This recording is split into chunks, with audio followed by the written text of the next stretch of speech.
Oke, sebelum kita bahas audit untuk cycle persediaan ya sama pergudangan, saya ada tambahan slide. Nanti saya akan sampaikan ke adik-adik, saya akan coba jelaskan dulu. Nanti saya akan tambahkan adik-adik terkait dengan standar audit yang khusus melihat gitu ya. Prosedur audit dalam hal ini adalah cek fisik persediaan. Yang kedua, saya tambahkan dengan karena kita dalam kondisi COVID itu IAPI menerbitkan Technical New Flash. Itu adalah panduan gimana auditor melakukan audit untuk yang memang yang seharusnya kita bisa lakukan di klien gitu ya. Misalnya cek fisik atas persediaan, cek fisik atas cash on hand ataupun yang lain yang memang membutuhkan auditor itu datang langsung ke klien.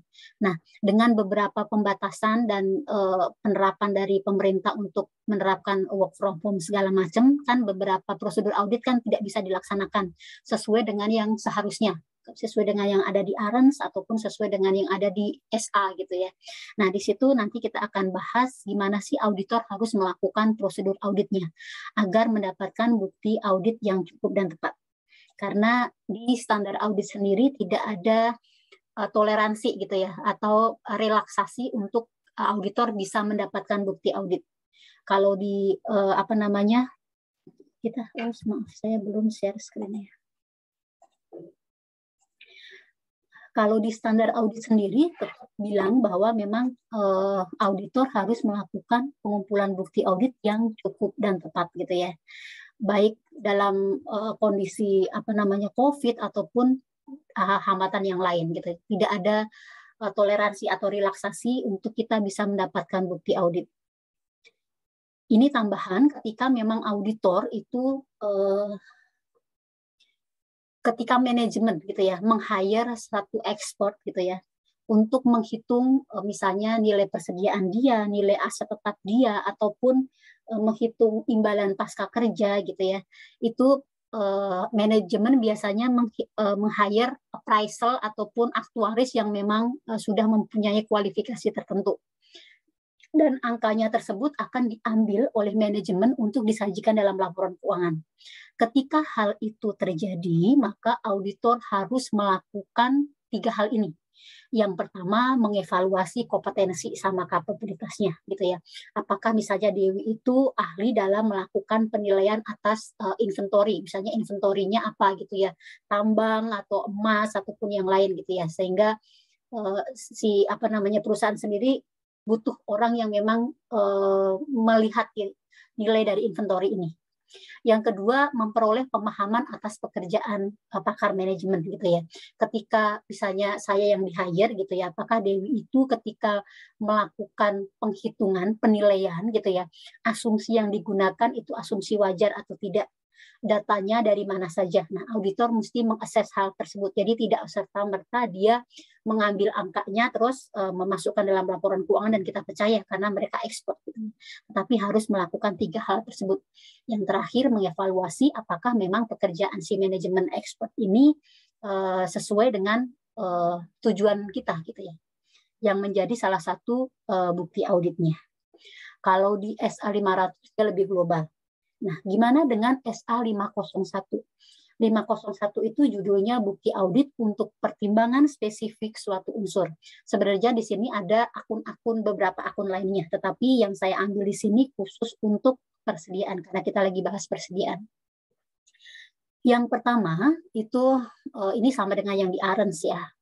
Di beberapa perusahaan memang si persediaan itu merupakan angka yang cukup material gitu ya. Tapi kalau di standar berarti dia lebih normatif ya. Dibilang bahwa jika persediaan tersebut berjumlah material dari sisi laporan keuangannya, maka auditor harus memperoleh bukti gitu ya untuk menguji asersi yang pertama eksistensi sama kondisi persediaannya. Melalui apa? Melalui 2 hal ini. Yang pertama, ikut hadir melakukan observasi perhitungan fisik yang dilakukan oleh klien. Yang kedua, itu melakukan prosedur. Yang pertama, dia ini apa namanya kayak inspeksi dokumen. Dia melihat catatan persediaan finalnya gitu ya. Dan kita lihat ke perhitungan basic actualnya benar atau tidak. Nah, terus kalau pernyataan A gimana? Dalam hal tidak praktis, misalnya ketika kita tidak bisa melakukan perhitungan persediaan fisik ke klien kita, maka di sini ada beberapa prosedur yang bisa dilakukan oleh auditor. Yang pertama, mengevaluasi instruksi prosedur manajemen untuk melakukan pencatatan pengendalian hasil perhitungan fisik yang mereka lakukan. Berarti kalau kita lihat di sini, waktu di awal kan kita sudah melakukan kayak apa ya, walkthrough gitu ya. Kita lihat satu cycle dulu, kalau di cycle untuk terkait dengan persediaan itu berarti cycle inventory sama COGS gitu ya.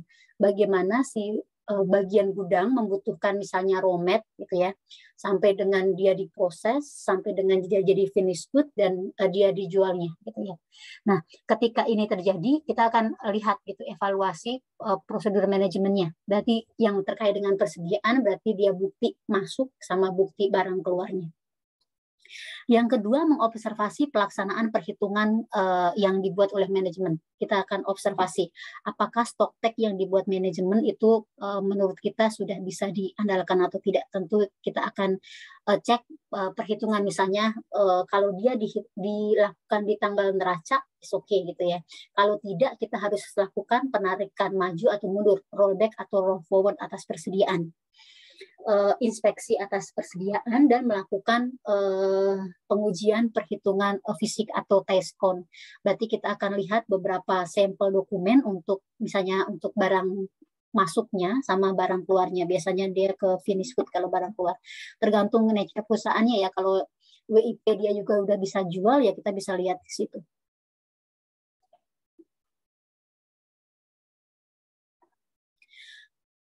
Nah, ini penjelasan dari yang ke-4 tadi. Yang pertama observasi. Tadi observasi berarti kita akan lihat gitu ya dokumen pengendaliannya. Berarti pergerakan dari persediaan sebelum gitu ya, ketika ada setelah perhitungan gitu ya, untuk melihat apakah memang kontrol dari manajemen yang mereka sudah create gitu ya, itu memadai atau tidak. Terus itu auditor dapat memperoleh kopi dokumen pisah batasnya gitu ya, berarti rincian pergerakan persediaan. Jadi masuk dia pindahnya ataupun barangnya ketika dia saat keluar. Inspeksi tentu kalau inspeksi di sini untuk melihat apakah ada barang yang slow moving, rusak, usang gitu ya, sehingga mempengaruhi angka persediaan dalam laporan keuangan. Untuk perhitungan fisik, kita akan bisa bandingkan dua metode, floor to list atau list to floor. Dari catatan perusahaan kita lihat ke gudang atau dari gudang kita lihat apakah barang tersebut sudah dicatat dalam catatan perusahaan. Ini apa namanya ketika kita melakukan perhitungan fisik gitu ya. Sebenarnya yang melakukan perhitungan fisik adalah manajemen dan kita hadir menyaksikan apakah memang perhitungannya itu dilakukan secara benar atau tidak. Tentu itu untuk menguji perhitungan fisik itu dan kita akan melihat apakah memang prosedur pencatatan gitu ya dan perhitungan pengendalian manajemennya itu sudah sesuai atau belum. Nah, ini penjelasan yang tadi, jika perhitungan fisik persediaan dilaksanakan selain pada tanggal laporan keuangan gitu ya, berarti bisa tanggal laporan keuangan anggap aja tanggal 31 Desember gitu ya. Berarti ketika dilakukan sebelumnya, misalnya November sudah dilakukan, ataupun Januari baru dilakukan, maka auditor harus melihat gitu ya perubahannya ke tanggal neraca, harus rollback ataupun roll forward. Jadi kita akan lihat mutasinya. Mutasi barang apa gitu ya. Barang datang atau barang dijual atau dua-duanya. Kita akan lihat ke dokumennya. Terus kalau kita tidak bisa menghadiri cek fisik persediaan, apa yang mesti auditor lakukan? Kayak tadi mengobservasi perhitungan di tanggal alternatif jika mungkin, kalau tidak dia melaksanakan prosedur transaksi antar dua tanggal tersebut kalau dia dalam kondisi yang ini. Selanjutnya di sini ada beberapa pertimbangan yang mesti yang biasanya dikonsernin oleh auditor jika memang ada perubahan jumlah untuk persediaan antara tanggal perhitungan gitu ya, misalnya tanggal stock take-nya gitu ya, sama catatan akhir perusahaan. Maka auditor mesti apa? Kalau perusahaan itu pakai metodenya itu perpetual, harusnya tidak tidak ada mutasi banyak karena dia dicatat gitu ya, itu kan direkap setiap waktu gitu ya, barang datang barang keluar gitu ya. Harusnya ketika dia melakukan pencatatan berdasarkan perpetual, dia tidak ada perbedaan signifikan. Dan di slide yang adik-adik sudah terima itu juga dijelaskan bahwa perhitungan fisik untuk perpetual bisa dilakukan setahun sekali gitu ya, karena sebenarnya day by day dia sudah terupdate. Kalau dia misalnya dalam hal ini ada perubahan signifikan, maka harus ada alasan terjadinya perubahan tersebut, dan kita melakukan inspeksi ke supporting dokumen. Nah, ini dalam hal ketika kita nggak bisa melakukan stock take, kita mesti lihat dulu dalam hal apa, dalam kasus apa gitu ya. Kemungkinan kalau di SA sendiri, karena SA ini diciptakan berarti sebelum COVID terjadi, berarti ada dicontohkan di sini, kemungkinan persediaan tersebut disimpan atau atau berada di remote area gitu ya, misalnya di pedalaman, ataupun memang yang menyebabkan auditor terancam, misalnya kayak di Papua gitu ya. Teman saya itu sempat ke Sandra lah beberapa hari gitu ya dengan penduduk lokalnya karena ada dispute dengan si perusahaan gitu ya. Itu juga kita bisa lakukan prosedur alternatif. Nah, tadi di sini dibilang bahwa ketika kehadiran fisiknya gitu ya, kita melakukan cek fisik ke sana itu tidak praktis gitu ya, tidak memungkinkan, maka apa yang bisa dilakukan oleh auditor gitu ya. Maka di sini dibilang prosedur alternatif gitu ya. Contohnya ya inspeksi ke dokumen penjualan, ke dokumen waktu dia beli gitu ya, roadmap-nya gitu ya. Sebelum atau setelah tanggal stock take-nya, biar kita nanti bisa lihat gitu ya.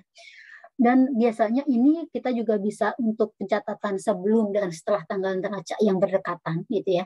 Itu kita juga bisa lakukan berbarengan dengan prosedur cut off ya. Di standar di sini bila dalam satu kondisi auditor itu tidak bisa memperoleh bukti audit gitu ya atas untuk melihat asersi keberadaan atau ada nggak sih persediaannya, karena biasanya nilai persediaan itu angkanya material ya di sisi aset perusahaan gitu ya, sama gimana kondisinya gitu ya, maka auditor bisa memodifikasi opini gitu.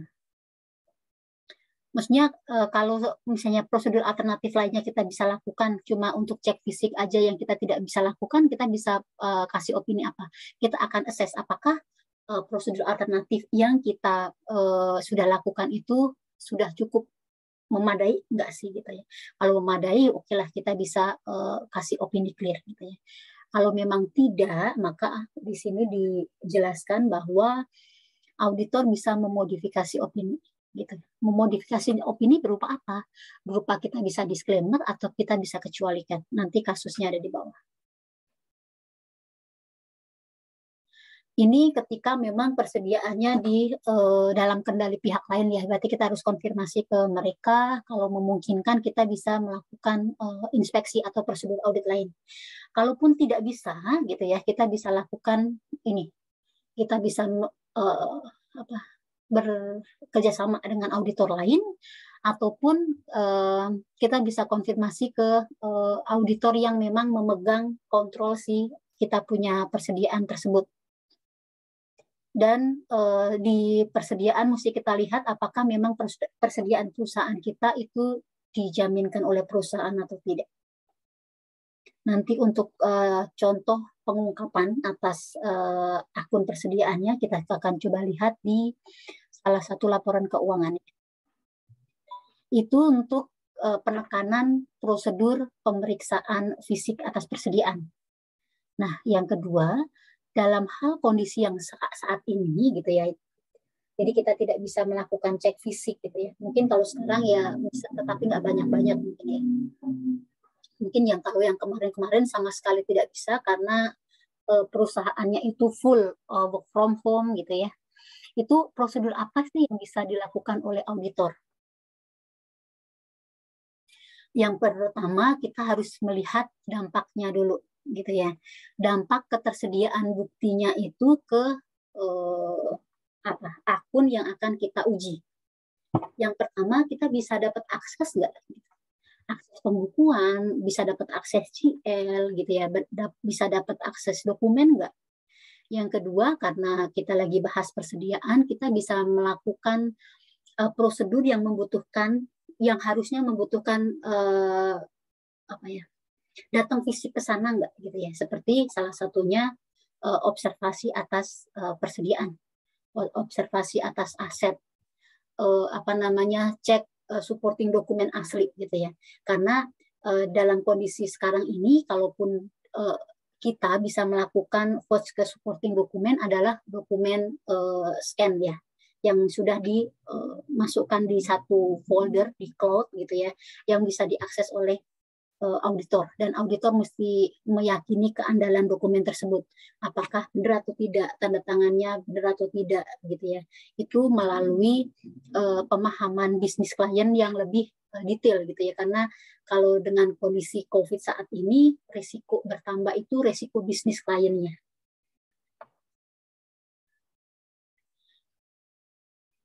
Yang pertama, tentu auditor akan beralih gitu ya, metode pendekatan auditnya gitu ya. Dari misalnya pendekatan yang kita langsung bisa datang ke klien, jadi remote audit gitu ya, jadi pendekatan audit jarak jauh gitu ya. Dan satu isu yang sangat mesti dilihat adalah keandalan dari sumber bukti audit tersebut. Karena kita melihatnya itu by, misalnya kalau Stocktech by virtual gitu ya.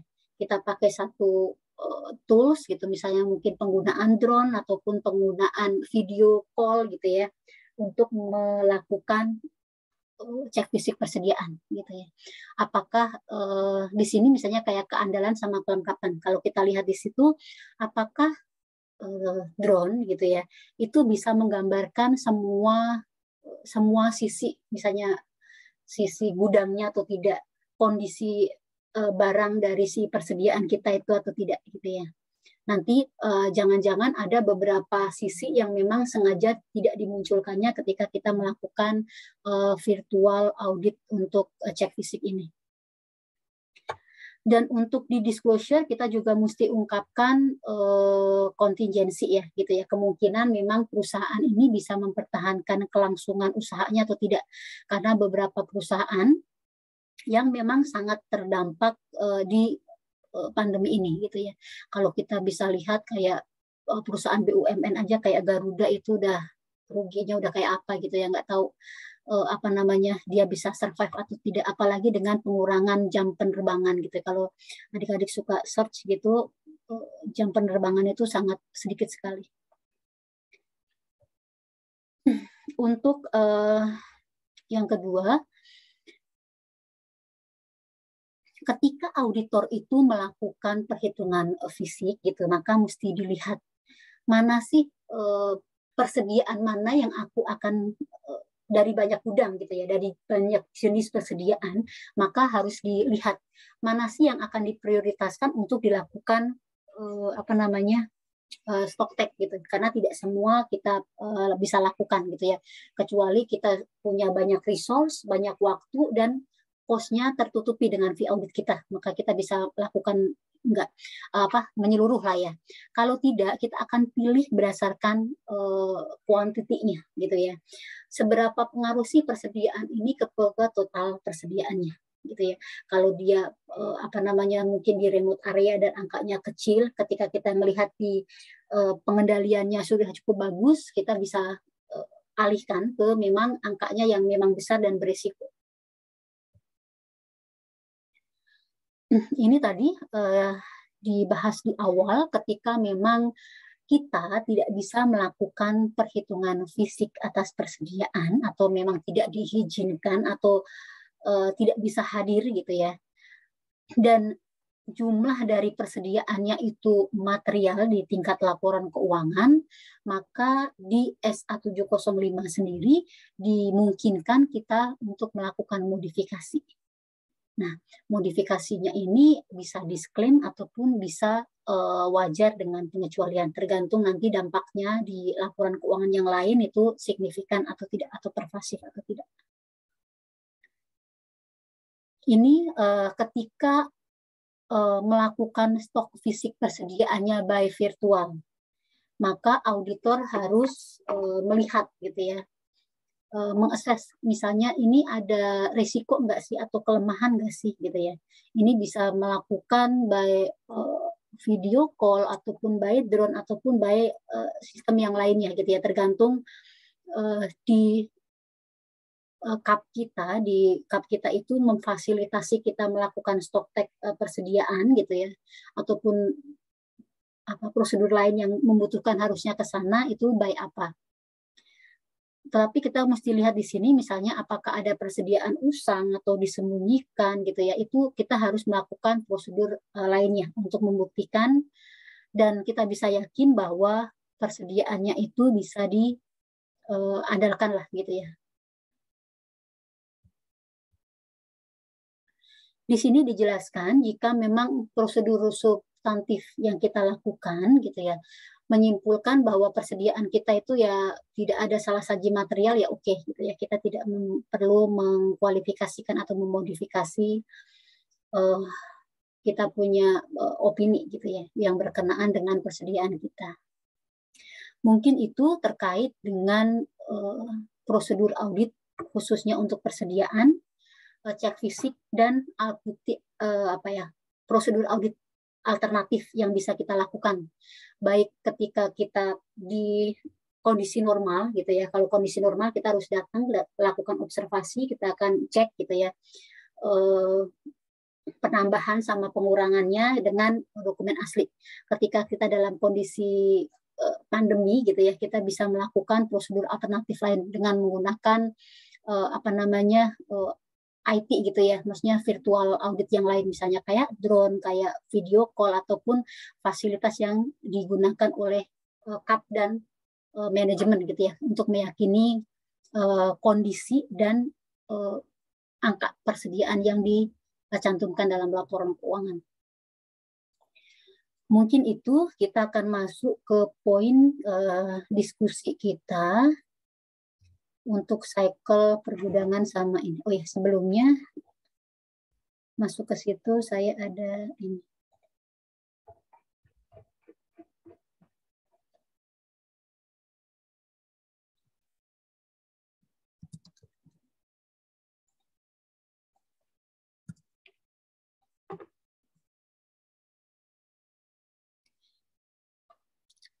Ada dua pertanyaan. Yang pertama, mengapa sih inventory ini merupakan salah satu prosedur audit yang cukup sulit gitu ya, dan memerlukan waktu yang cukup banyak gitu ya. Kalau kemarin kita melakukan prosedur account receivable gitu ya, dia consuming waktunya banyak karena memang kalau kita pakai konfirmasi positif kita akan tunggu replay dia gitu ya sebelum kita melakukan prosedur alternatif yang lain, makanya dia konsum time-nya banyak. Nah, kalau untuk persediaan itu bagaimana? Tolong adik-adik tanggapi. Satu lagi saya coba ambil.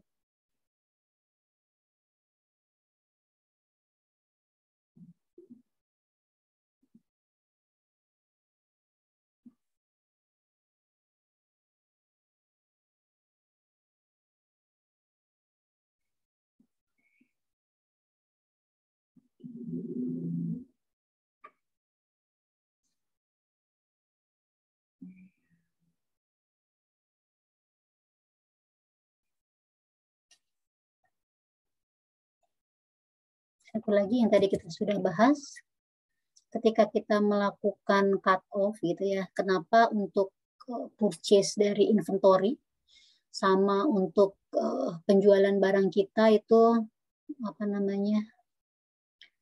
sangat bergantung atau berpengaruh sekali dengan cek fisik yang kita lakukan. Mungkin 3 sampai 5 menit ya, adik-adik bisa kasih respon pertanyaan ini. Nanti kita akan bahas setelah kita lakukan pembahasan.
Saya sekalian itu ya, cek absennya.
Oke, yang pertama ya.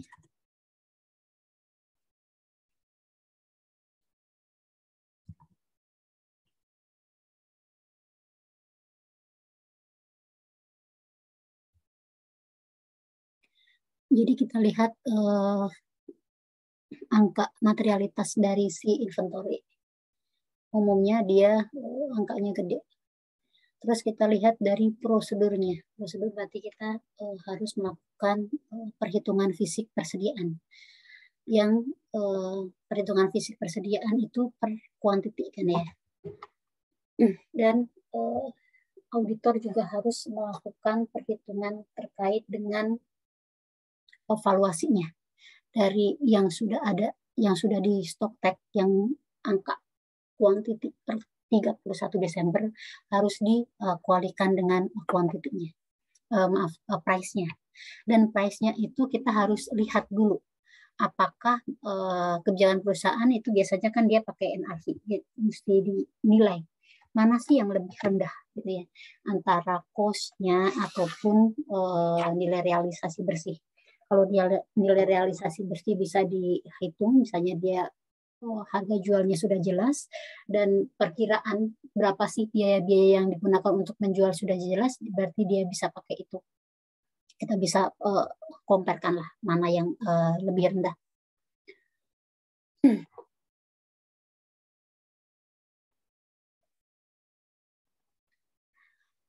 Yang kedua, mengapa ya tadi kita sudah bahasnya yang cut off ya. Ini oke. Terkait dengan perhitungan cek fisiknya sendiri, kita mesti lihat juga berapa banyak inventory yang dia punya dan di mana kayak letak dari gudang tersebut gitu ya. Apakah dalam satu area gitu ya, apakah dari ada di area-area terpisah, karena itu juga membutuhkan waktu tersendiri kalau memang kita harus melakukan perhitungan fisik di remote area ataupun memang antara satu gudang ke gudang satu dengan gudang lain itu berjauhan.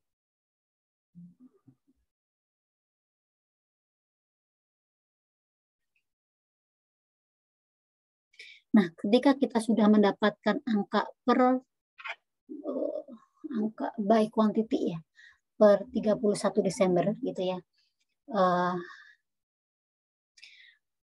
Kita mesti lihat kenapa juga perlu waktu yang banyak itu kita juga lihat kapan stock take itu dilakukan atau pemeriksaan fisik itu dilakukan, setelah atau sebelum tanggal neraca.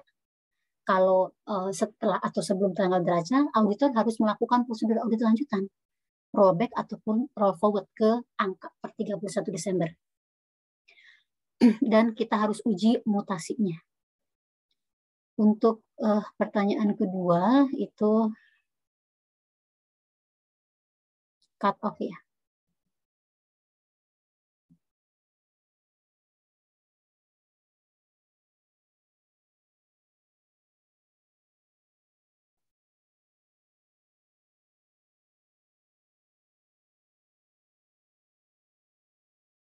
Nah, dalam hal kita melakukan stock take-nya atau pemeriksaan fisiknya itu di 31 Desember, tentu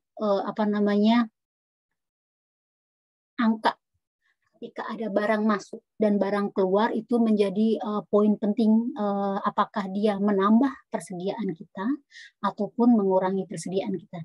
Kayak yang nanti kita akan bahas di soalnya.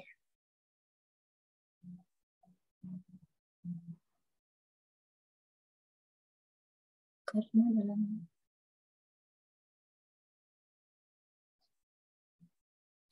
Oke, kita akan lanjut ke materi dulu ya. Materi yang ini tidak terlalu banyak.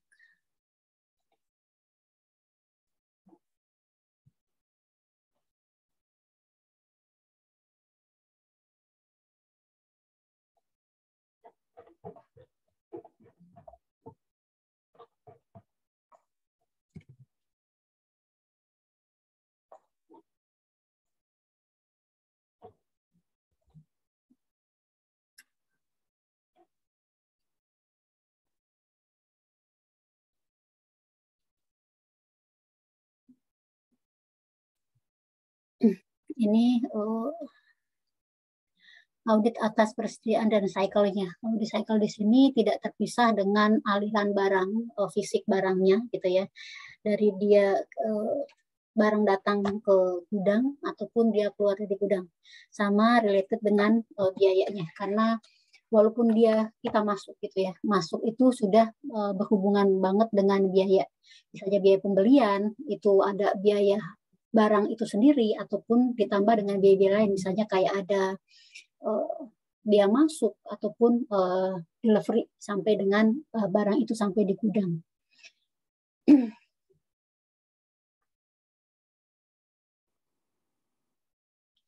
Ini beberapa fungsinya aja ya.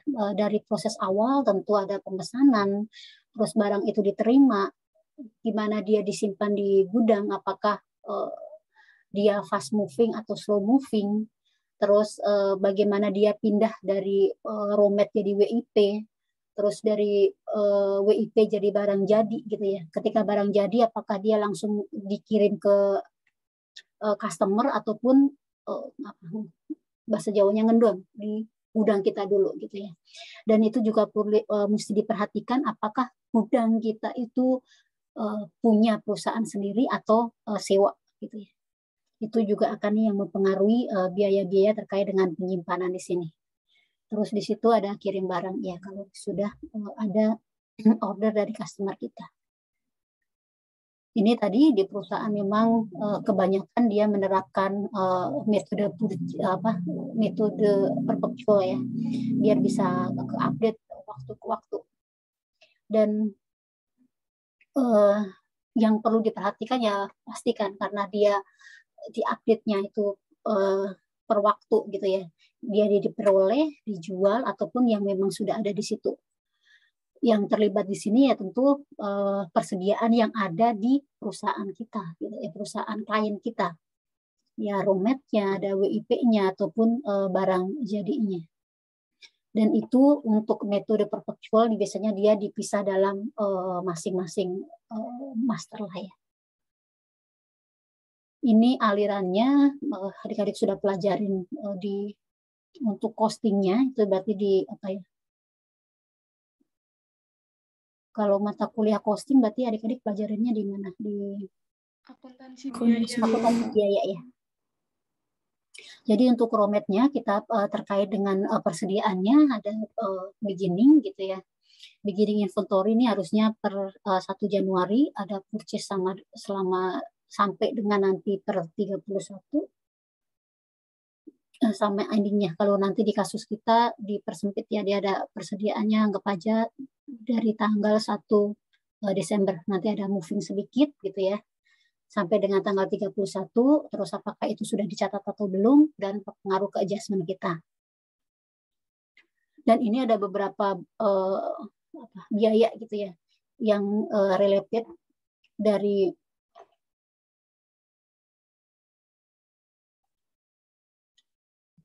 dia roadmap gitu ya, sampai masuk dia ke finish good.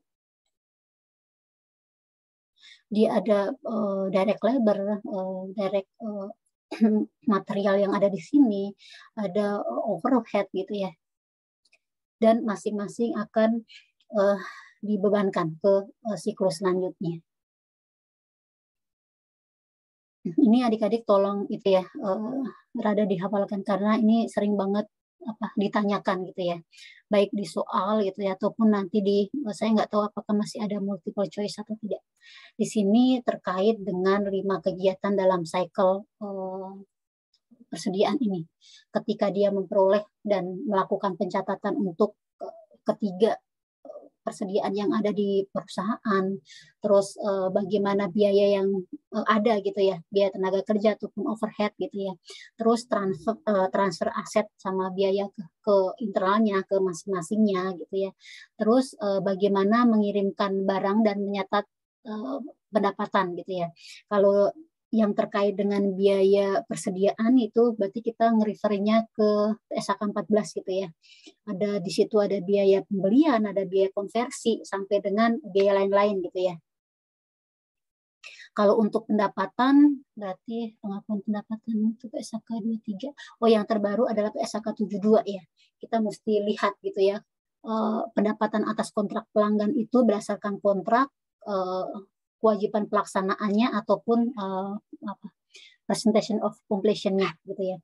Nanti kita akan lihat apakah memang si kewajiban pelaksanaannya itu merupakan one performance obligation atau satunya lagi one performance obligation sama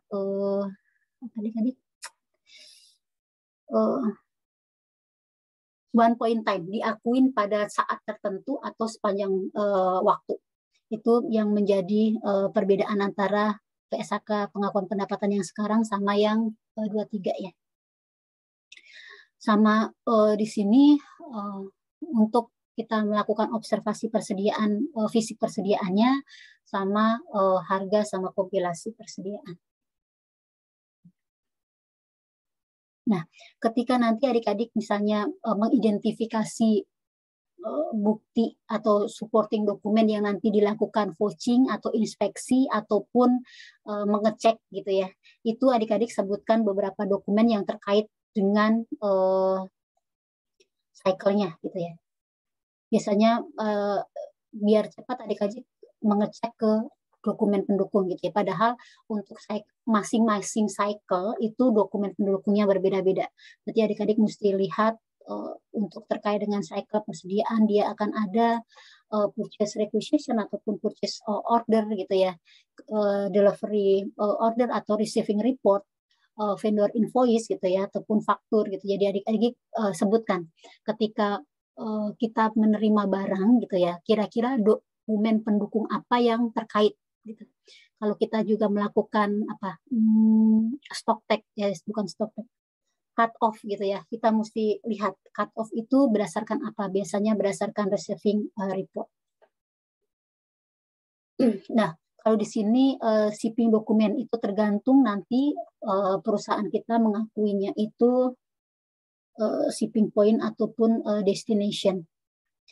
Terus ini untuk flow inventory-nya ya, proses purchase-nya, barang diterima di gudangnya, terus proses dia produksinya ke finish good sampai dengan ketika memang customer dari klien kita itu melakukan permintaan barang ya, biar bisa dikirimkan.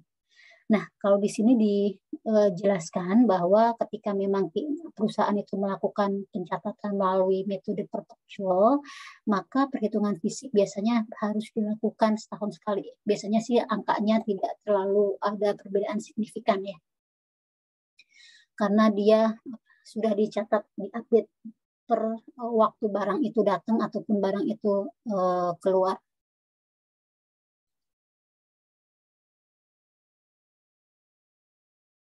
Ini definisi itu ya, persediaan terdiri dari barang yang dijual ataupun memang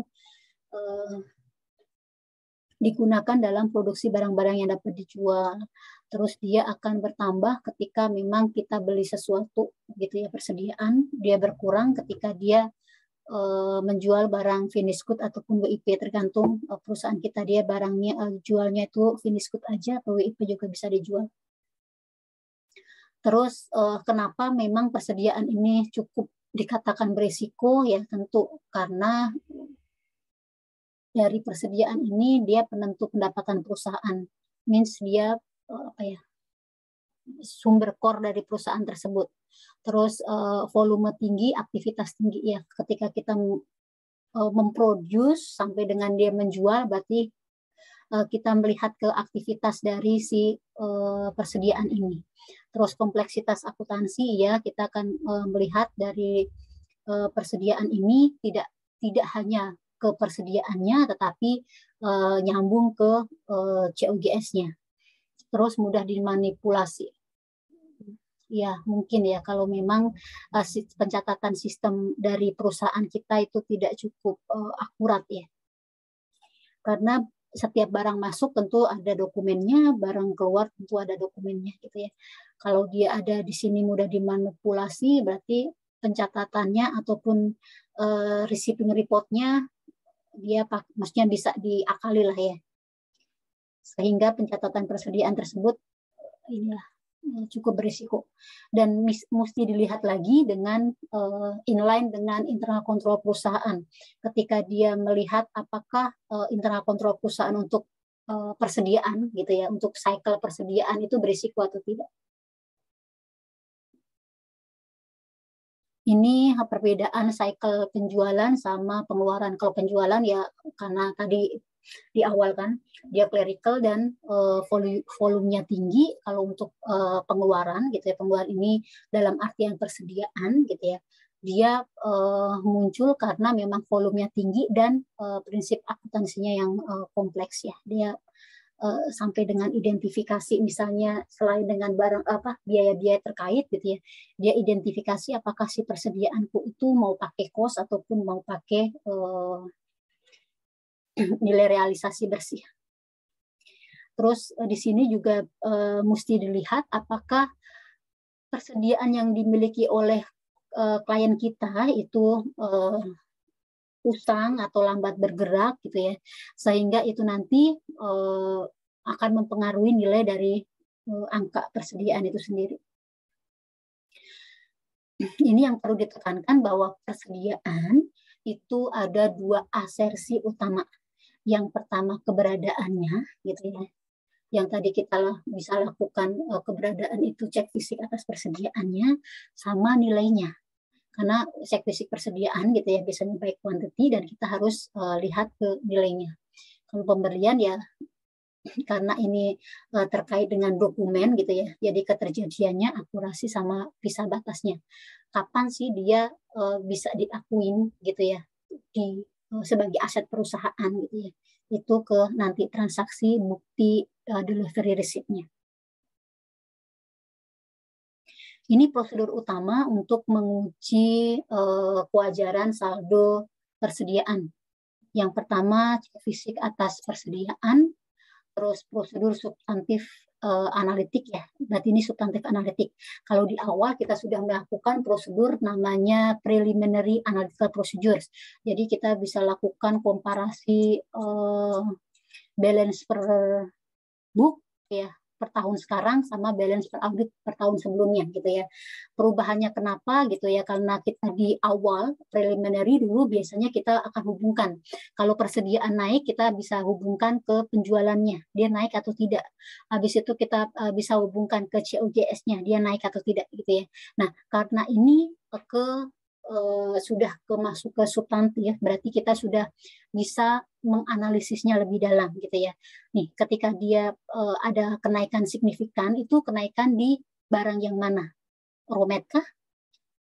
WIP atau finish good gitu ya. Dan itu akan berpengaruh ke masing-masing biayanya. Kita bisa tracing di situ. Jadi untuk prosedur analitik di sini berarti dia bisa lebih rinci gitu ya. Tidak sekedar kita comparekan dan kita lihat ke beberapa akun yang terkait. Terus kalau untuk kita pakai metode analitik yang rasio masih sama ya. Biasanya untuk persediaannya itu kita bandingkan dengan HPP, kita bandingkan dengan sales gitu ya. Kalau itu kan per bottom line ya. Terus cut off sama penilaian dan alokasi. Jadi ini merupakan 4 prosedur utama yang mesti atau yang wajib dilakukan oleh auditor ketika melihat saldo si persediaan. Nah, terus kalau ini prosedur prosedur wajib lah ya. Nah, sebenarnya beberapa prosedur itu juga bisa dilakukan gitu ya, selain yang ini.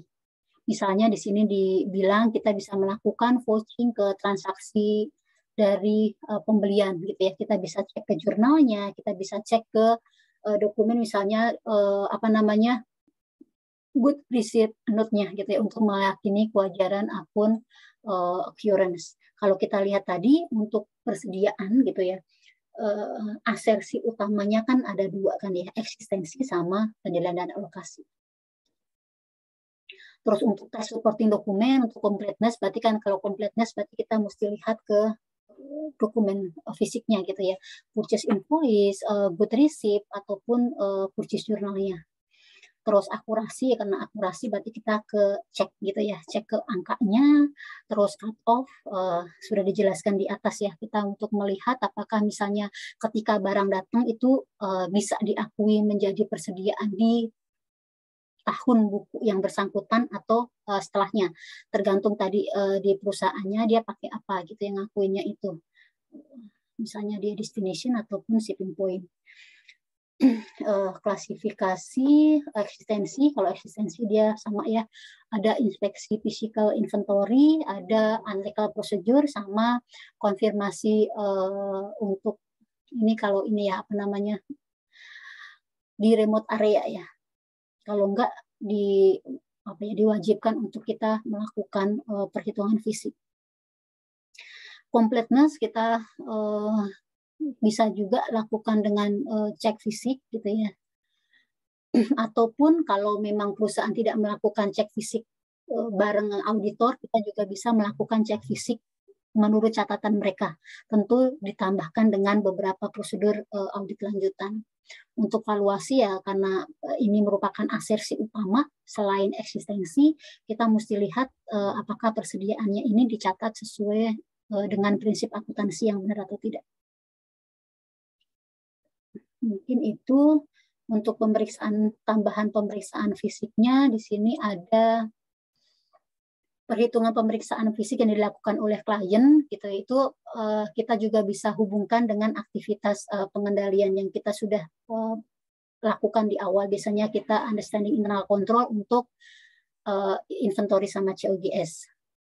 Terus ketika kita melakukan pemeriksaan fisik, sebenarnya tidak hanya kita lihat di listnya ada barangnya atau tidak, atau di gudangnya ada barangnya atau tidak. Itu kita juga bisa lakukan observasi gitu ya, ketika barang datang itu bisa langsung masuk ke list barang itu atau tidak. Atau juga kalau kita bisa di sini ada wawancara gitu ya, itu kalau kita bisa melakukan metode 2 gitu ya. Kalau umumnya itu list to floor.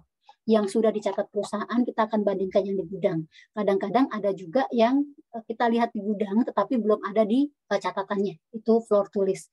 Kalau yang memang belum ada, kita bisa lakukan wawancara gitu ya, kenapa barang itu tidak dimasukkan ke nilai persediaan kita gitu ya. Apakah memang sudah dipesan gitu ya, apakah memang sebenarnya harusnya sudah dikirimkan tapi masih dititipkan gitu ya. Ada beberapa alasan yang mesti dicatat oleh auditor ketika melihat gitu ya pemeriksaan fisik yang dilakukan di gudang tersebut. Terus tujuannya ya tentu untuk memperoleh keyakinan terkait dengan perhitungan persediaannya. Itu terkait dengan pemeriksaan fisik, terkait dengan penilaian. Tadi kan eksistensi sama valuation kan ya. Yang pertama, auditor harus mengevaluasi dasar yang digunakan oleh manajemen sama penilaian alokasi persediaannya. Yang kedua, ketika dia menggunakan mensampling gitu ya. Sampling audit dapat digunakan dalam melakukan verifikasi biaya persediaan. Dan auditor juga perlu memastikan apakah memang cycle dari si persediaan tersebut itu digunakan untuk melakukan pembebanan biaya kepersediaan sesuai dengan metodenya. Misalnya apa yang dicatat itu biasanya kan kalau persediaan kita gitu ya, itu tidak hanya angka harga belinya saja gitu ya. Itu biasanya ditambahkan dengan harga-harga lain gitu ya. Mungkin tergantunglah perusahaannya, ongkos angkutnya iya, biaya masuknya iya gitu ya. Itu mesti dilihat sesuai dengan kerangka pelaporannya apakah sesuai atau tidak. Dan karena penilaian apakah memang si nilai dari perusahaan tersebut menggunakan NRV gitu ya, mana yang lebih rendah dari cost-nya ataupun nilai realisasi bersihnya. Terus untuk penilaiannya, ini kan berarti angka bottom line-nya ya, apakah itu perlu ada pengurangan atau tidak gitu ya, misalnya ditemukan barang usang atau slow moving gitu ya, ataupun memang overstated gitu ya, sehingga mempengaruhi di angka di penilaian dari persediaan tersebut.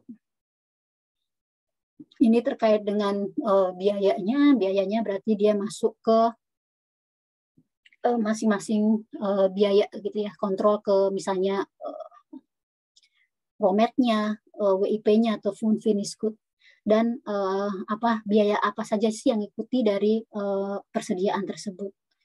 Ini yang terakhir itu terkait dengan ketika auditor itu melihat gitu ya aspek akuntansi biaya apa yang mesti dilihat.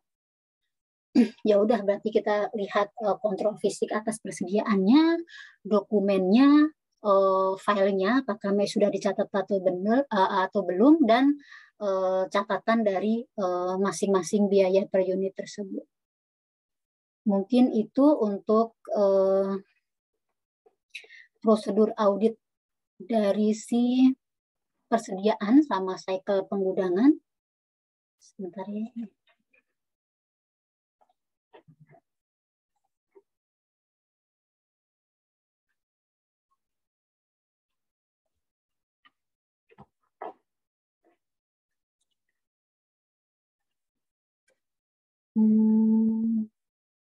Oh ya, nanti itu ya adik-adik ada koreksi sedikit soal kita ya, tapi nanti deh.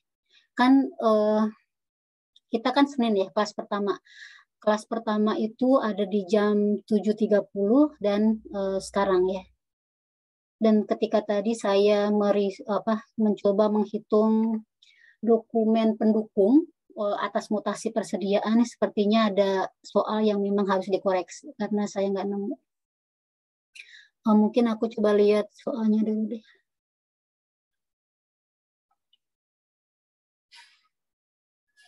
Ini ya.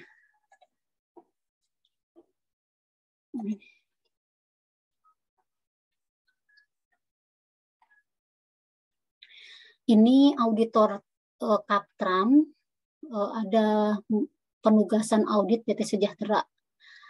Cut off date-nya 31 Desember. Signing partnernya Citram. Selesainya pertengahan Maret. Yang belum selesai audit persediaan. Partner meminta saudara untuk langsung menyelesaikan akun persediaan. Oke.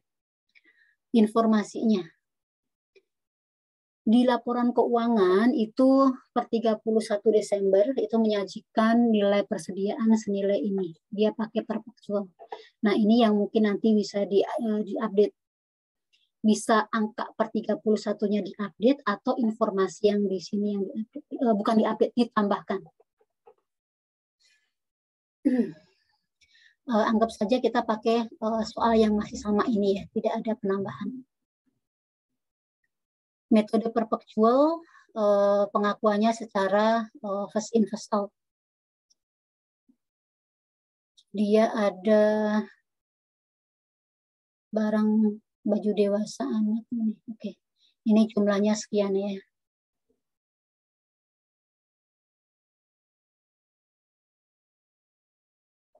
Tunggu 400, aku coba kalikan dulu ya.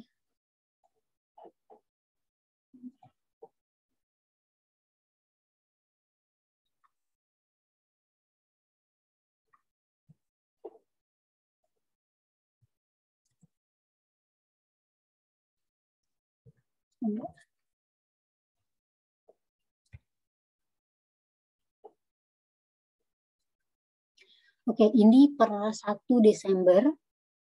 Terus ini harga beli dan harga jualnya. Karena per 1 Desember berarti pasti ada kemungkinan ada mutasi ya. Karena kita ngauditnya itu per 31 Desember. Oke, informasi yang pertama ya. PT Sejahtera mencatat pembelian baju dewasa 100 dengan syarat FOB destination. Barang dikirimnya 28 Desember dan diterima tanggal 2 Januari. 100.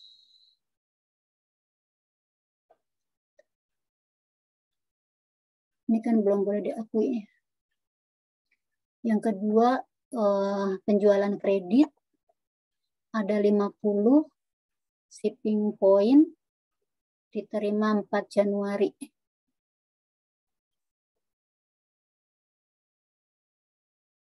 Oke, ini nggak ngaruh. Terus di kartu persediaan dia udah tercatat. Di kartu persediaannya sudah mencatat dia di 31 Desember, tapi dia merupakan barang konsinyasi.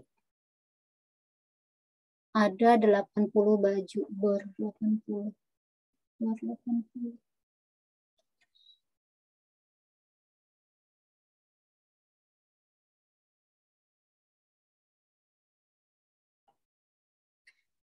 Barang konsinyasi tersebut telah dicatat, ini harusnya ini ya, nanti dibalik.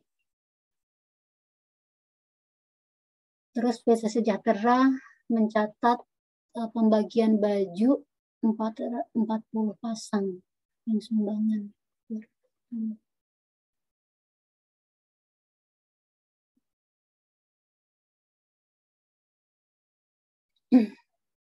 Dan hadiah kepada masyarakat ini kan nggak ngaruh ya, kan dia 27. Terus nomor 5-nya melakukan pemeriksaan fisik baju. Dia ada yang rusak 10 dan ada yang mau dimusnahkan 10. Berarti dia akan itu ya, di-adjust ya. 10 kali BAP, 10 kali BDW. Nih, nanti yang di-adjust 10 kali 700, 10 kali 350 ya. Karena dia dimusnahkan berarti jadi expense ya. Adik-adik boleh masukkan ke apa? COGS ataupun ke expense lah. Adik-adik maaf ini aku nggak pakai apa namanya headset. Saya ada apa azan. Boleh stop sebentar ya. Nanti setelah azan aku lanjutkan.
Oke, kita lanjutkan ya.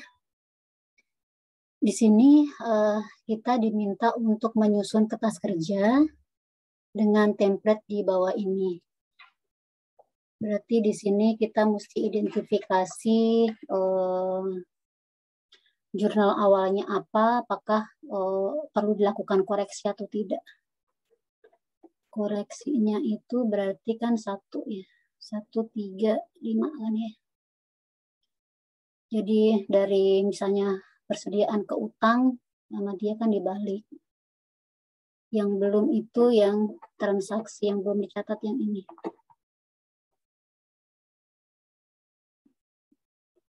Yang nomor 5 itu terkait dengan HPP ketersediaan.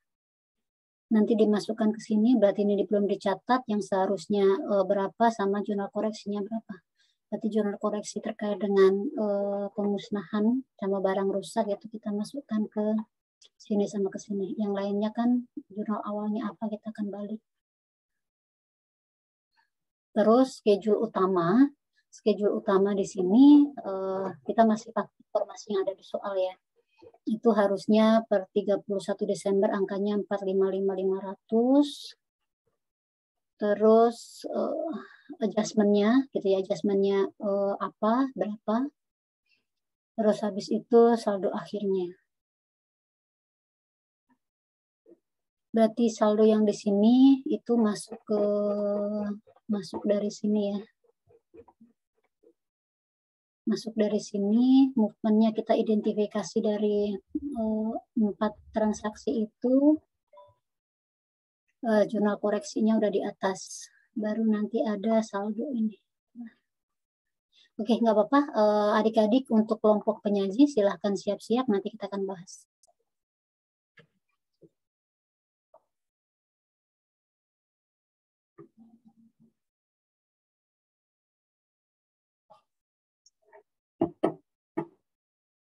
Sambil siap-siap, aku izin ke toilet sebentar ya.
Yuk, silakan. Izin untuk share screen ya, Bu. Ya.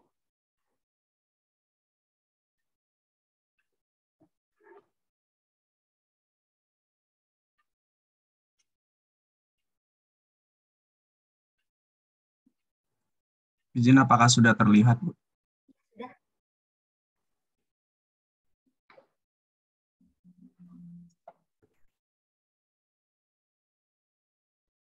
Sebelumnya, selamat pagi Bu Dewi dan teman-teman. Selamat pagi.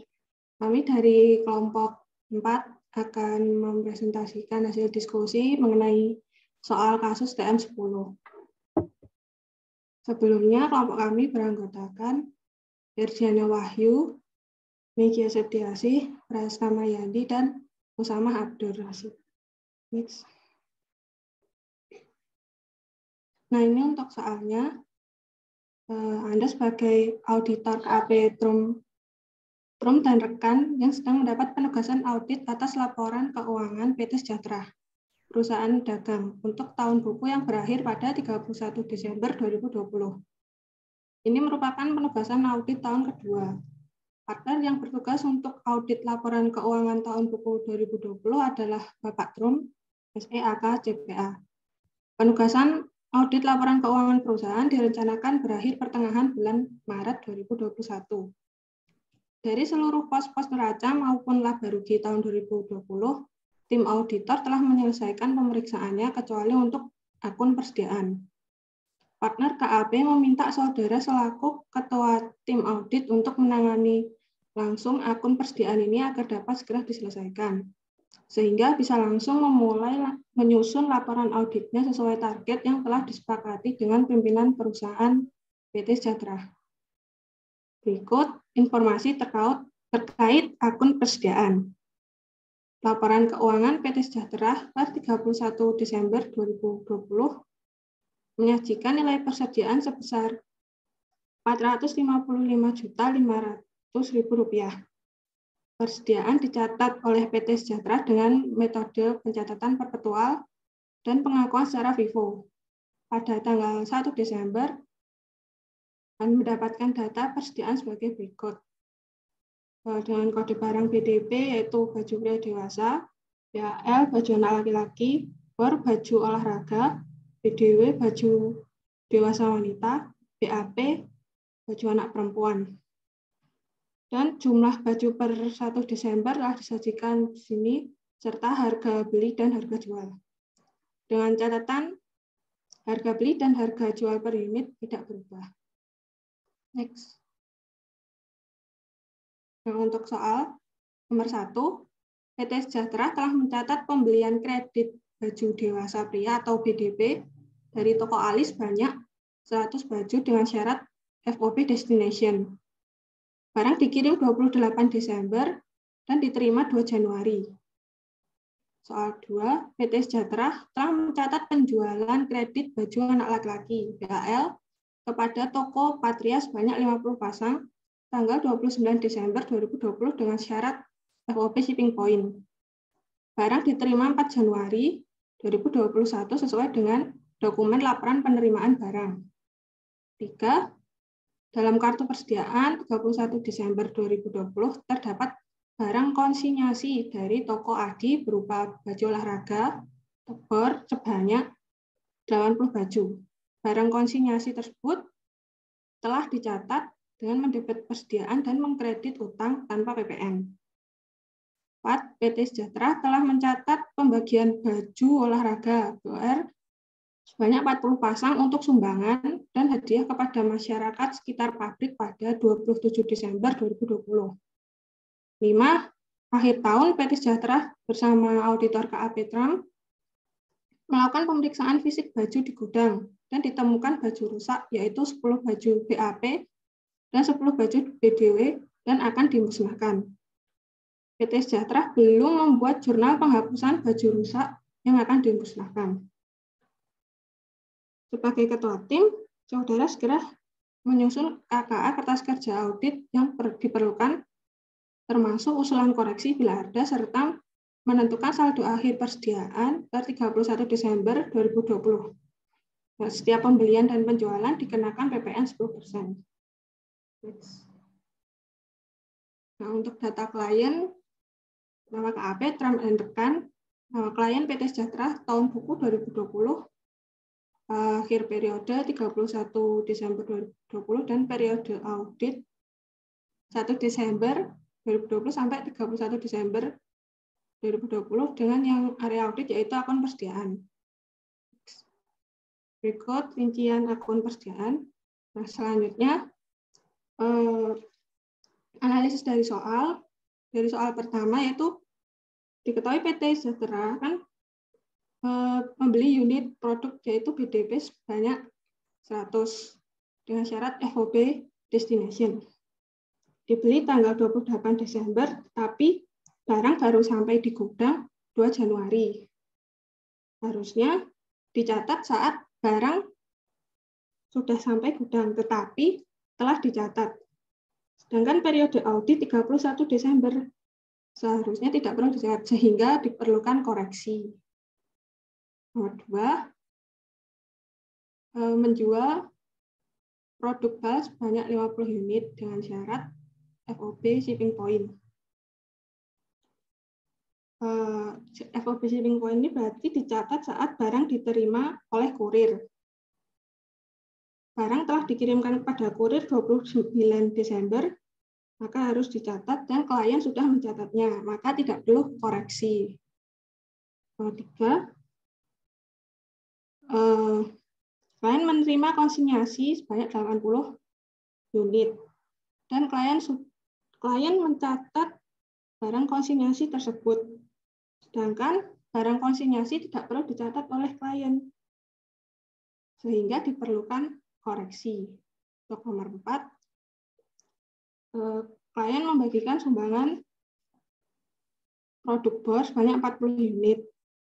Dan klien sudah mencatatnya pada saat pembagian yaitu 27 Desember 2020.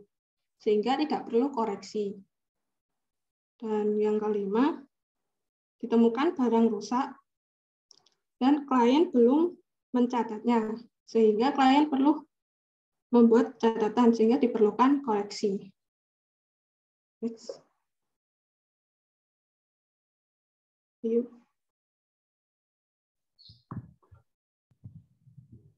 Untuk jurnal koreksi yang pertama itu kan PT Sejahtera itu sudah mencatat pembelian secara kredit BDP dari toko Alibaba sebanyak 100 baju.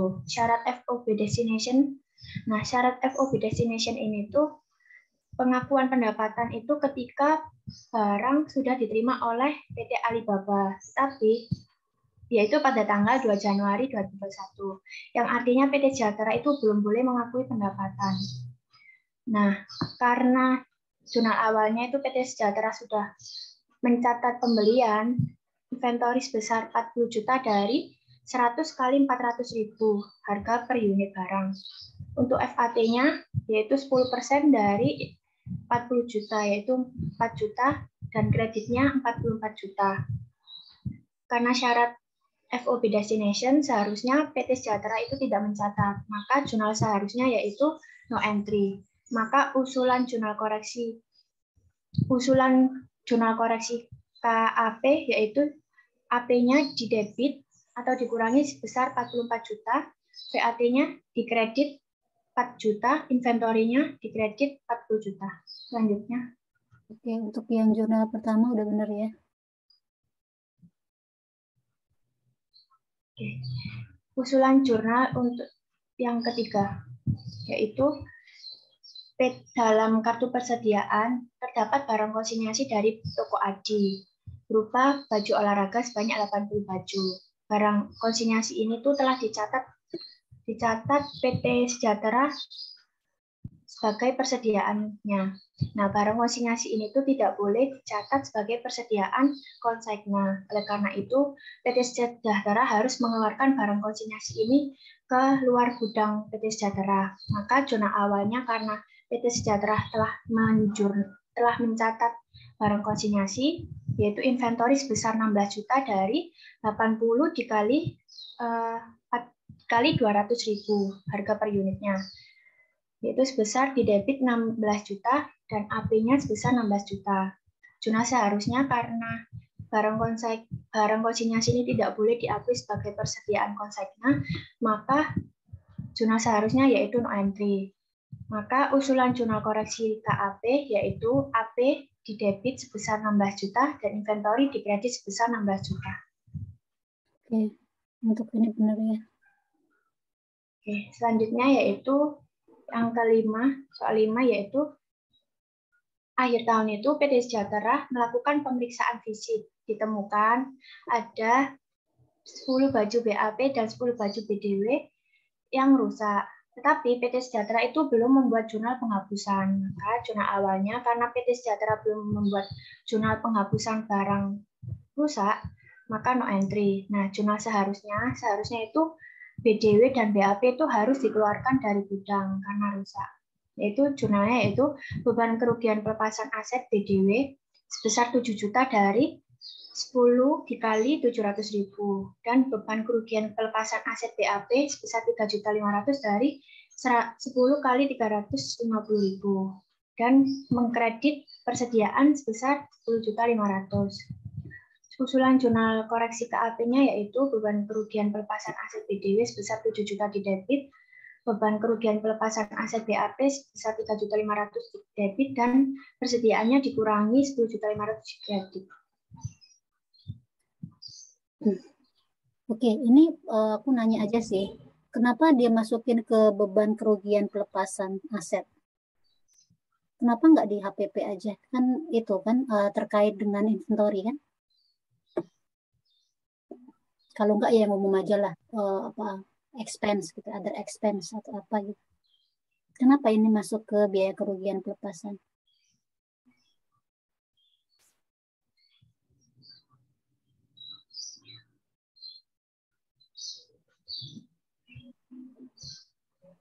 Karena kan barang rusak, jadinya itu kalau kami setujunya pakai beban. Tapi kalau dimasukin ke spoilage gitu, boleh nggak? Kalau seandainya bukan beban kerugian pelepasan. Iya, kalau aku sih lebih prefer ke HPP ya, karena kan masuknya langsung ke situ aja ya.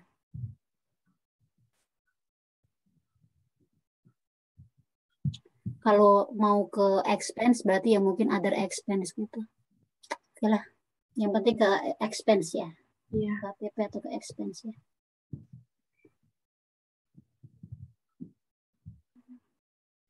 Selanjutnya akan dijelaskan oleh Yandi.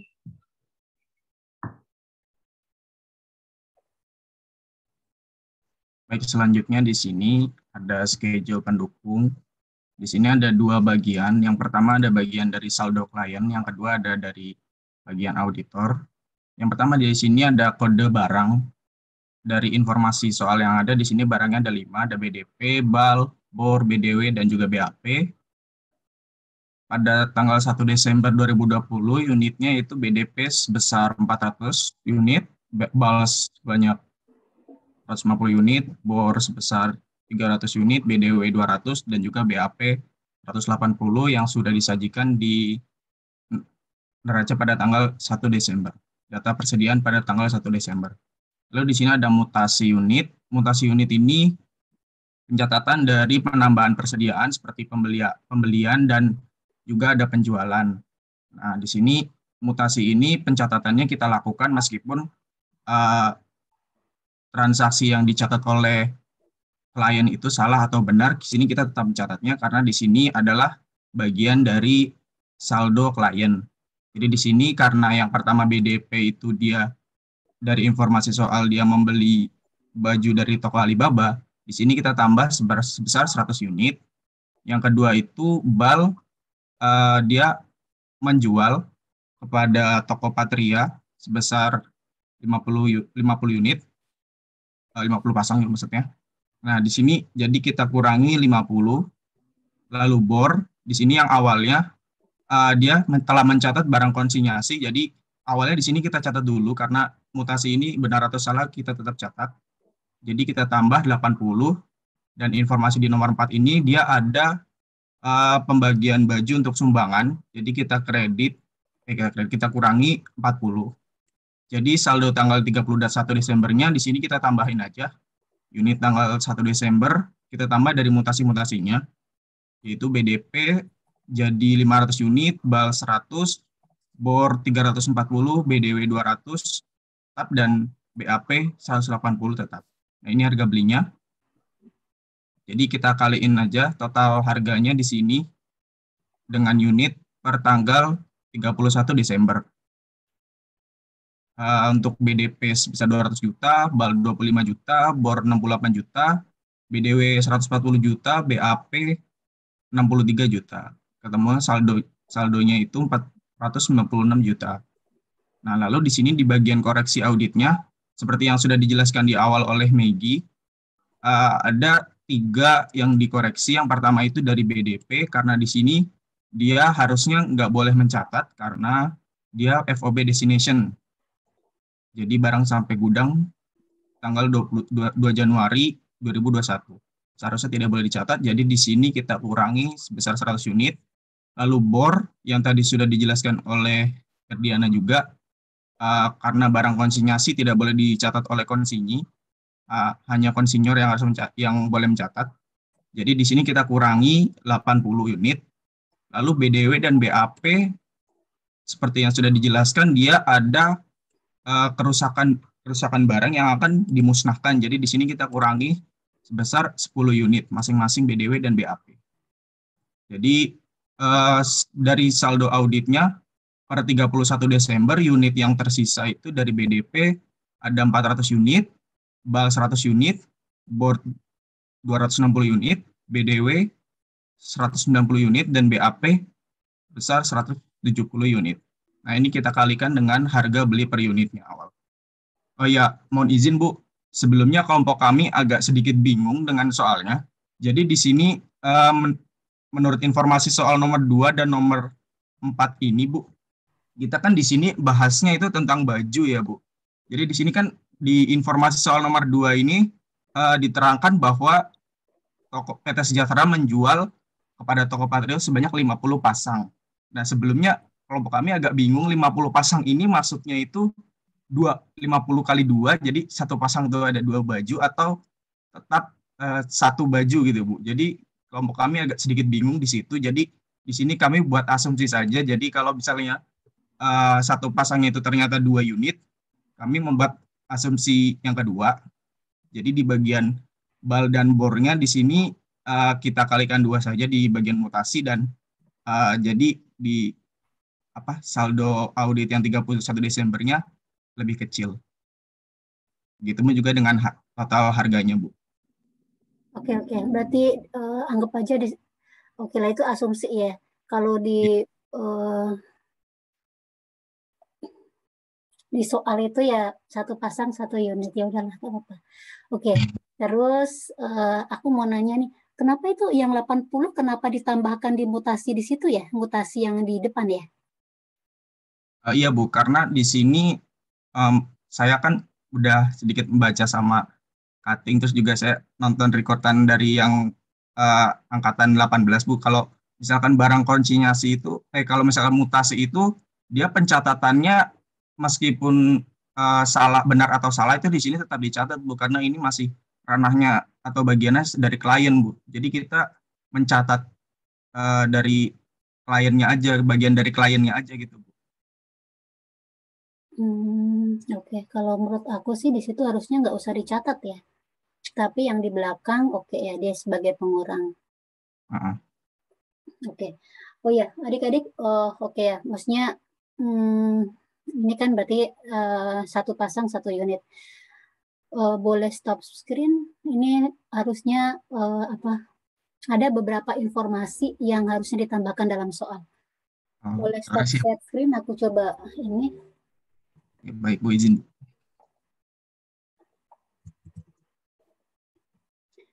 Jadi di kelas pertama kan tadi pagi ya, itu memang ketika aku hitung itu jadi nggak balance ya. Ketika aku hitung itu jadi nggak balance, kan harusnya di soal itu kan ada soalnya mana ya?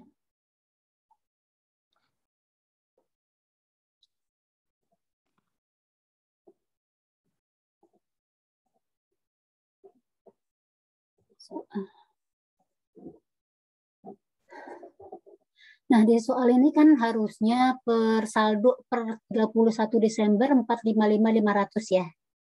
Harusnya ini kebawa di sini nanti.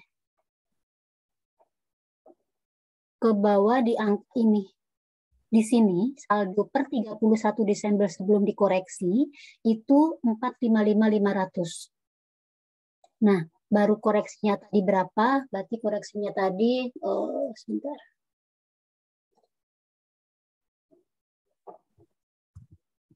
600 ya, baru itu ininya.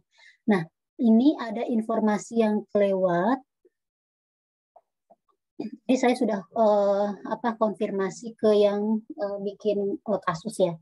Harusnya ada informasi yang menunjukkan bahwa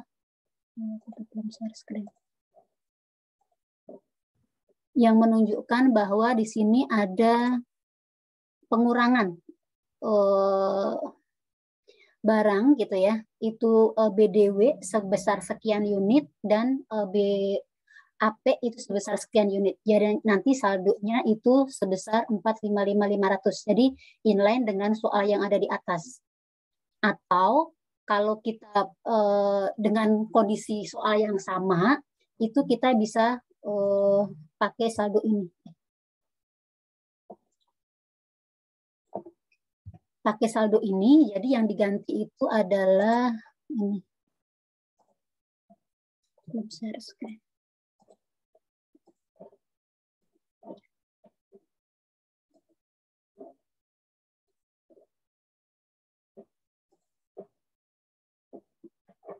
Yang diganti, kalau dengan informasi yang ada tetap ini, informasi yang diganti harusnya ini.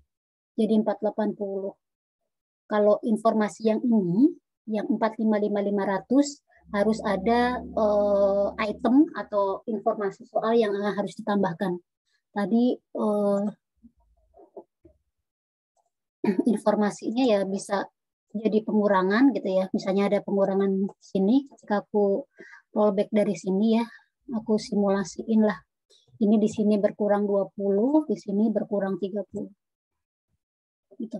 Jadi kan saldo ini kan sudah ada di soal kan ya. Gitu. Terus karena informasi itu nggak ada di soal, berarti angka yang ganti ini aja. Gitu. Jadi yang pengen saya sampaikan itu kalau adik-adik baca soal, ya mungkin semoga nanti soalnya udah benar semua ya, maksudnya nggak ada koreksi ya. Berarti ketika ada soal di sini, nilai persediaan per 31 Desember ini harus ada di nilai per book kita. Nilai per book kita berarti yang ada di sini. Kan ini lead schedule, berarti schedule utama dong. Persediaan senilai itu. terus koreksinya dari total yang dari tadi berapa? 6.500 ya. Gitu. Jadi angka yang di sini ini mencerminkan angka yang di atas itu. Karena informasi soalnya berbeda, berarti yang mungkin diganti adalah ini saja. Angka yang di sini. Jadi 480. Mungkin itu ya adik-adik. Kalau jurnalnya tadi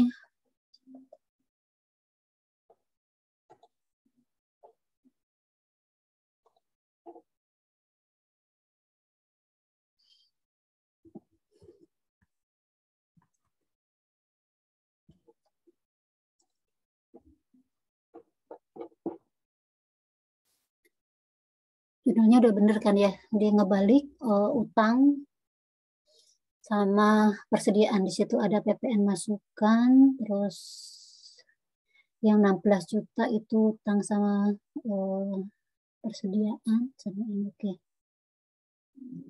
Kalau nilai dari koreksinya udah sama kan ya, 66.500.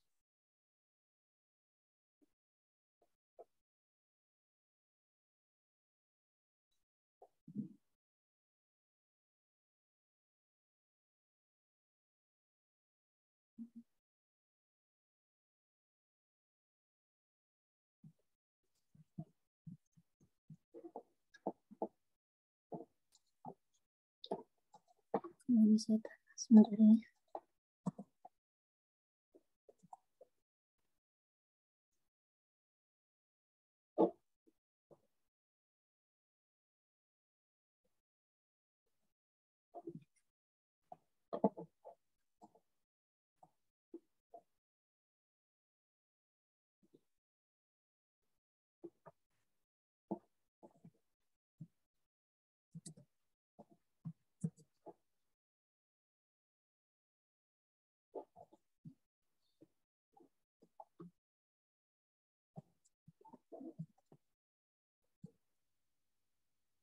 Tiga delapan sembilan. Oke.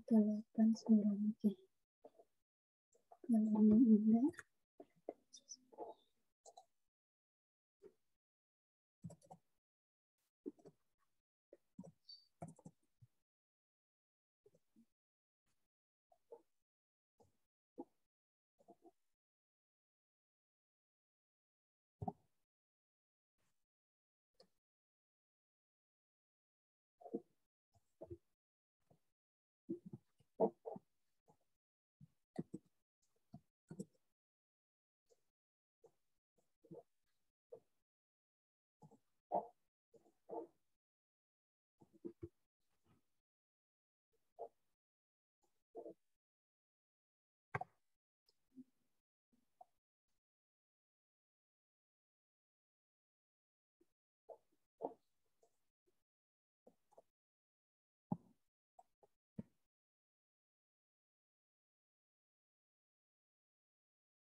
Ya, kalau apa namanya kita mau informasi yang di soal, ini berarti kan informasi ini kan nggak ada ya, pengurangan BDW sama BAP.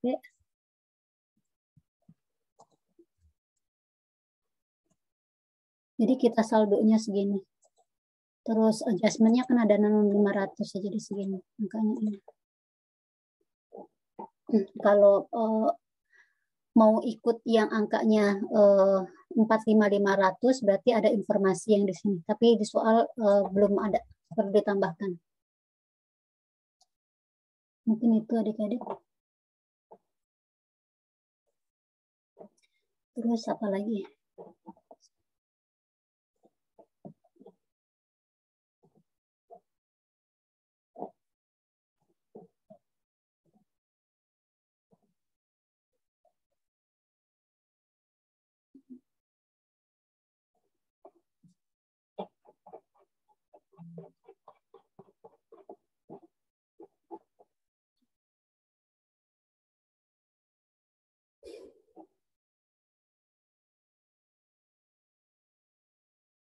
Oh ya, ini sebenarnya saya ada itu ya kasus breakout room, tapi kemungkinan nggak cukup ya kalau 30 menit ya.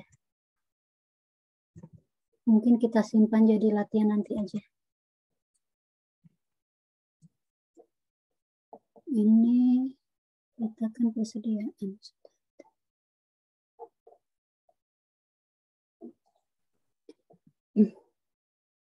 Oke, mungkin itu pembahasan kita hari ini. Besok kita akan bahas terkait dengan itu ya PPE ya, tetap ya. Tapi untuk latihan kasusnya akan saya sampaikan segera setelah saya mendapatkan dari akademiknya.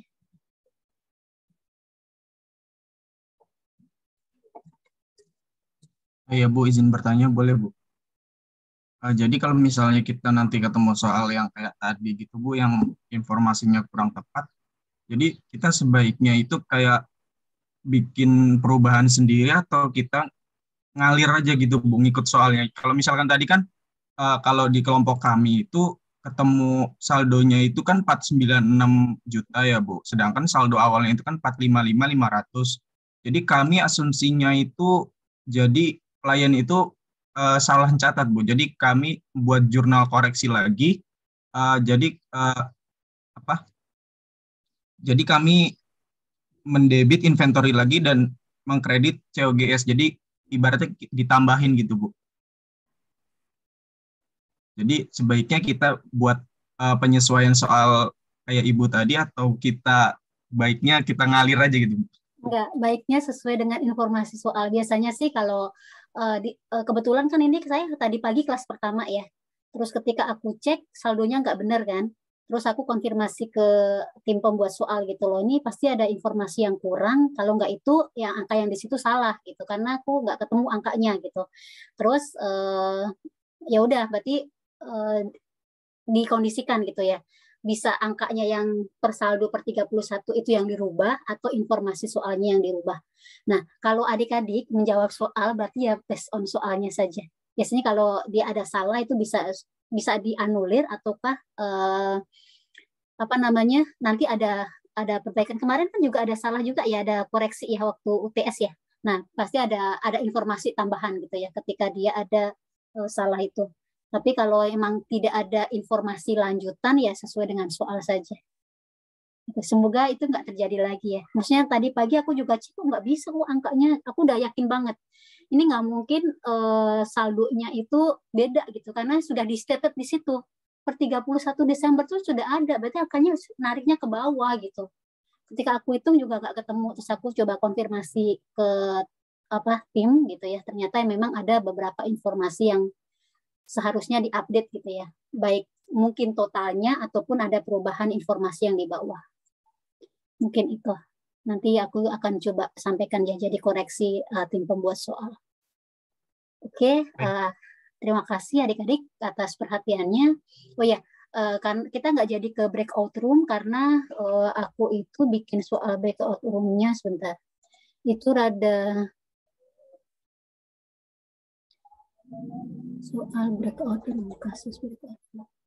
Itu rada panjang ya, jadi nggak mungkin adik-adik selesai di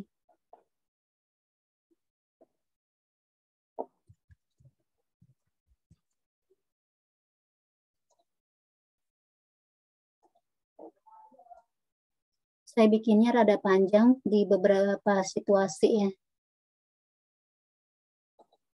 Mungkin next aja kita akan kalau ada waktu yang rada mungkin 45 menit ataupun 1 jam kita akan adik-adik diskusi, kita akan langsung bahas biar ini buat bekal adik-adik buat ujian, biar ujiannya lebih baik ya. Oke, sekian. Assalamualaikum warahmatullahi wabarakatuh. Waalaikumsalam warahmatullahi wabarakatuh. Terima kasih Bu. Terima kasih Bu.